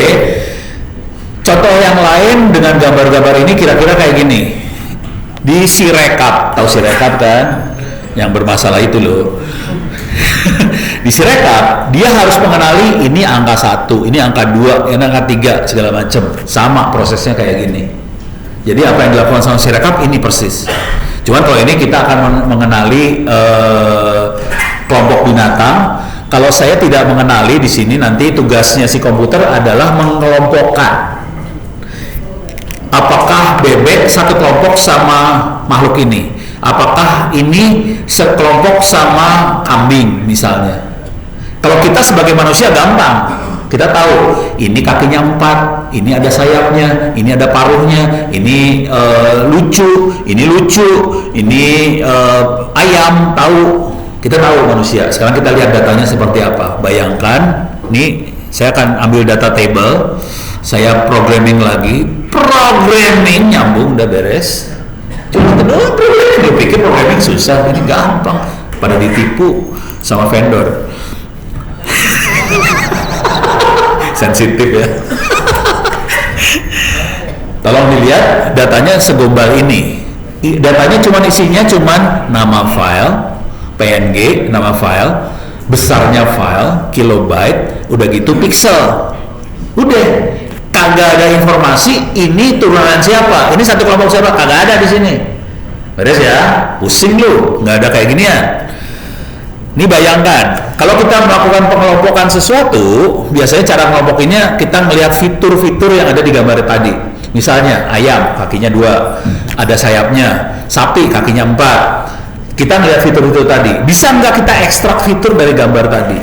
Ini hal ini akan terjadi misalnya kita punya foto-foto tadi, kapal nelayan, tanker, fregat, battleship, submarine, itu kan ada fiturnya masing-masing. Kita bisa ekstrak fitur tadi, nanti dia bisa kenalin ini kapal apa. Sebetulnya kayak gitu. Cuman ini saya kasih contohnya di hewan. Caranya buat ekstrak fitur, caranya gini nih. Saya akan masuk ke image embedding. Nih, remove dulu. Oke. Ini saya buang dulu, jangan dibuang lah. Ini saya geser aja. Ini kuncinya ada di sini, image embedding. Saya bacain dulu ya. Di sini ada Google Inception V3. Oke, makhluk apakah itu? Kita lihat di sini. Google Inception V3. Oke, kita lihat di sini. Ini adalah neural network punyanya Google dan dia kasih free buat kita pakai. Parah ini. Tapi nanti kalau kita belajar di dalamnya, ini cuman regresi linear sih sebenarnya. Cuman dia ngeregresinya gambar, ya. Kalau teman-teman ngerti yang namanya statistik, regresi linear segala macam, biasanya kita regresi angka. Yang ini gambar di regresi, tapi pakai neural network. Kalau diceritain panjang, saya cepetin aja. Kita sambungin data ini, kita sambungin ke Google nih. Saya kirim ke Google. Cara kirim ke Google gimana? Cuma gini doang. Klik programming ya, udah kirim ke Google sana, jebret. Ini lagi ngirim nih. Wih, lama banget ngirimnya ya. Iya, 21%, 100%. Udah kekirim, selesai. Beres ya. Nah, sekarang kita lihat hasilnya seperti apa. Ini hasil. Tolong saya kasih lihat awal lagi ya. Ini hasil aslinya kayak gini. Cuman ada nama, size, width, height. Sekarang saya kirim ke sini. Oke. Nih, mirip. Oke. Ini kacau nih sekarang. Ini bukan statis, ini fiturnya. fitur yang berhasil diekstrak. Kalau saya tadi ngomong pakai bahasa manusia, fitur adalah kakinya ada berapa, sayapnya ada berapa, ada bulunya enggak. Jadi caranya kita mengelompokkan, kita lihat dari angka-angka ini. Ini ada 036, ada yang dekat enggak? Ini ada 033, mungkin dekat. Ini ada 036, ini ada 0368, duckling, 0367 namanya horse. Beda banget sih sebenarnya. Tapi nanti dia akan membandingkan dengan 2047 fitur, dia hitung semua mana yang paling dekat. Oke. Mampus loh. Nah, cara ngitungnya gimana? Cara ngitungnya kita masuk teknik namanya unsupervised learning. Jadi teknik AI itu kita biasanya nyebutnya machine learning yang ini. Ini kita masuk unsupervised learning. Klik sini, kita ngitung distance. Kita masukin ke sini. Dia ngitung distance. Ini saya buang sekarang saya. Jadi supaya kelihatan yang namanya programmingnya AI machine learning cuma gini doang. Ini import image adalah proses mata-mata. Tadi yang saya sebutin mata-mata segala macam adanya di sini. Dari hasil mata-mata itu dia melakukan perhitungan. Dari perhitungan sekarang kita bisa ngelihat kelompok. Di sini saya masukin fasilitas namanya hierarchical cluster. Kita akan melihat cluster kelompok. Clusternya kita liatin. Dari hasil ngitung distance kita lihatin cluster. Selain itu kita akan melihat, supaya gampang ngelihatnya, saya akan ngasih lihat image viewer ditempelin ke cluster. Oke, sekarang kita lihat makhluknya seperti apa. Ini adalah hasil pengelompokannya dia. Saya giniin. Sekarang saya kasih lihat gambarnya. Oke, saya terlalu kecil. Oke, saya lihat nih. Oke, ini adalah kelompoknya, itu gambarnya. Sekarang kita lihat apa hubungannya. Oke, coba saya klik di sini. Klik satu kelompok ya, kelihatan ya. Coba saya klik di sini, satu kelompok kan. Saya klik di sini. Oke, satu kelompok kelihatan. Ini saya klik di sini, satu kelompok. Saya klik yang lebih gede. Ini satu kelompok, hijau-hijau kelihatan. Hijau lagi, coklat, dan bisa lari semuanya. Ini kalau kita lihat di sini kelihatan, ini adalah yang gemuk-gemuk kelihatan. Ini kalau kita klik di sini, semua kaki 4 di sebelah sini. Kita klik di sini, ini kelihatan ada satu yang salah. Nah, ini penting. AI bisa salah, makanya si rekap bisa salah. Gitu ya, beres ya. Ini ceritanya panjang nih, sebenarnya bisa seru. Oke, masih ada waktu sekitar 15 menitan lagi. Ada pertanyaan AI nggak? Jangan nanya hacking, nanya AI. Izin tanya Prof, sebelah kanan. Kanan di mana sih? Oh, kanan sana. Oh, sana ya, saya. Izin Mayor Uji nomor kotak 06 terkait AI. Barusan Profesor menjelaskan tentang regresi gambar. Iya. Nah, terkait dengan hal itu, di sistem pengguna internet itu termasuk ada diantaranya pengenalan wajah, sistem klasifikasi data, dan lain-lain. Tentunya hal ini seperti yang Profesor sampaikan tadi, ada satu gambar anjing di situ. Iya, salah. Siap. Yang pertanyaan kami adalah bagaimana menyikapi atau mensiasati terjadinya diskriminasi akibat bias pada AI. Tentunya hal ini nanti bagaimana juga tantangan cyber security dalam menghadapinya, Prof. Terima kasih. Oke, ini pertanyaannya. Ini kayaknya vendor AI. Ini jarang orang nanya bias soalnya. Kalau orang yang ngerti dia lebih bias biasanya. Jadi bias maksudnya gini. Kalau kita ngasih ini, tapi ini di kasus ini saya tidak melakukan training data ya. Jadi dia melakukan klasifikasi aja. Dia tidak melakukan training data dan forecasting. Jadi misalnya gini. Ini yang kejadian benar sama saya langsung. Saya adalah juri Satu Indonesia Award. Satu Indonesia Award dikasih buat anak muda yang umurnya 35 tahun dan inspiratif. Saya dirinya. Kemudian kita sudah melakukan ini selama 15 tahun dan saya punya data. Yang jadi masalah, juri-juri lain akan ngasih nilai aman 7777 semua buat sebagian besar peserta. ada satu juri yang cantik namanya Dian Sastro. Kalau lagi meeting selalu meeting salah fokus. Dia kalau kasih nilai dia akan kasih nilai, kalau orangnya jelek dia kasih nilai 1, kalau orangnya bagus dia kasih nilai 9. Nah sekarang kalau saya tidak ambil data Dian Sastro, terus saya kasih training mesin saya pakai nilai dari Pak Emil Salim, Bu Nila Muluk, segala macam, mereka akan ngasih rata-rata 7. Konsekuensinya rata-rata 7, data apapun nanti yang akan dikasih dia akan ngasih 7 karena bias itu apa ya bahasa Indonesianya ya, dia akan terpengaruh sama data yang dimasukkan. Jadi data yang dimasukkan dari Pak Emil, jadi Pak Emil, Bu Nila segala macam rata-rata akan ngasih 7, jadi dia akan bias itu, dia akan keluarin 7. Kalau saya akan ngasih nilai yang ganas, saya akan ngasih nilainya Dian Sastro. Dian Sastro kalau asli itu anak satu itu ganas kalau ngasih nilai, apalagi kalau lagi rokok nilainya parah. Nah kalau yang satu kasih nilai, dia akan kasih nilainya parah. Kalau orang jelek, kalau orang bagus. Akibatnya saya pakai Dian Sastro. Jadi bias itu maksudnya kayak gitu. Jadi supaya tidak bias, kita sebagai manusia harus melihat data trainingnya beneran. Jadi memastikan bahwa data trainingnya tidak cenderung ke satu nilai tertentu, supaya semua nilai tercover. Jadi mesin komputer itu bego, aslinya komputer bego. Jadi kita yang harus menyisir data-data buat trainingnya supaya biasnya hilang. Mau nggak mau harus kayak gitu. Ini saya kasih dulu ya. Itu kayak Google segala macam kan pakai AI. Itu bukan mesin, semua benar-benar murni mesin yang melakukan AI. Di balik itu ada orang-orang yang ngasih label. Ini apa, orang ngasih label dulu. Jadi karena bagi orang juga orang lebih pintar daripada komputer. Jadi supaya biasnya hilang, orang yang turun. Itu jawaban pada sidang. Kebayang ya? Ya silakan. Ada hubungannya dengan mitigasi bias nggak, Bro? Akhirnya mitigasi bias itu ternyata ini sih. Jadi kalau sampai ini kayak ini ya, ini kan salah nih.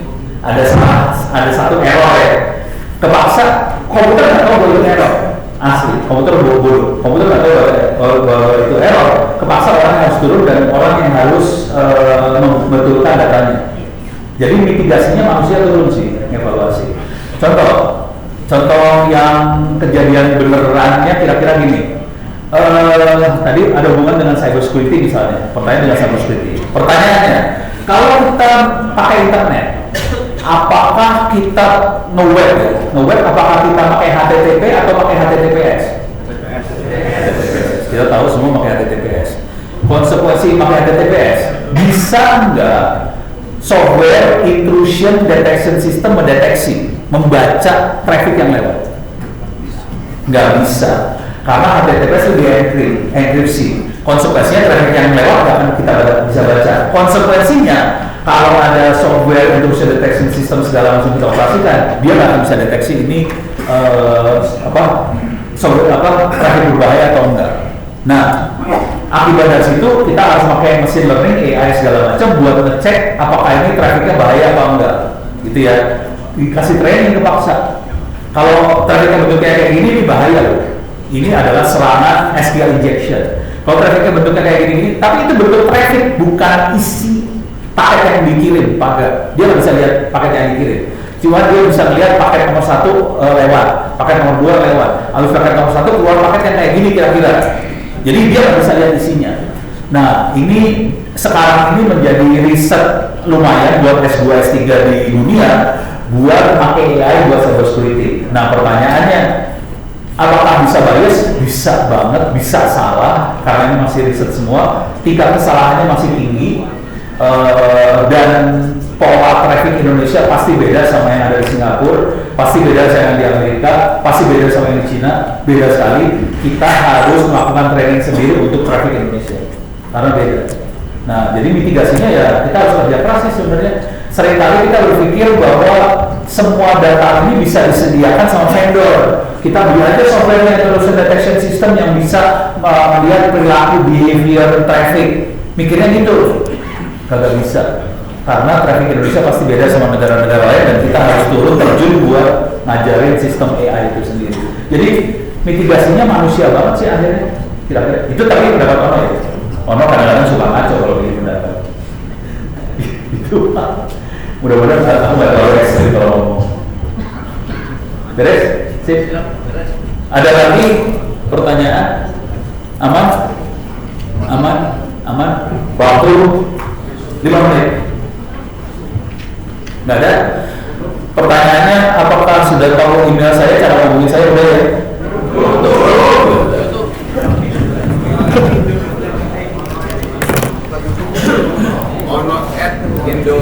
Iya betul.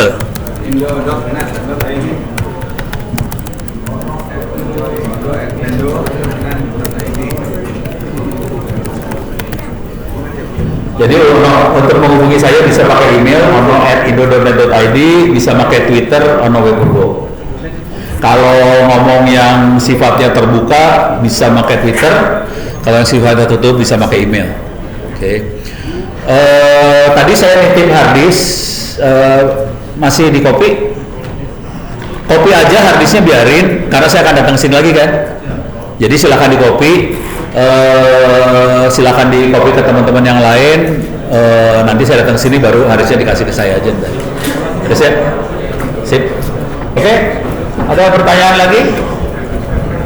Aman? Aman? Oke.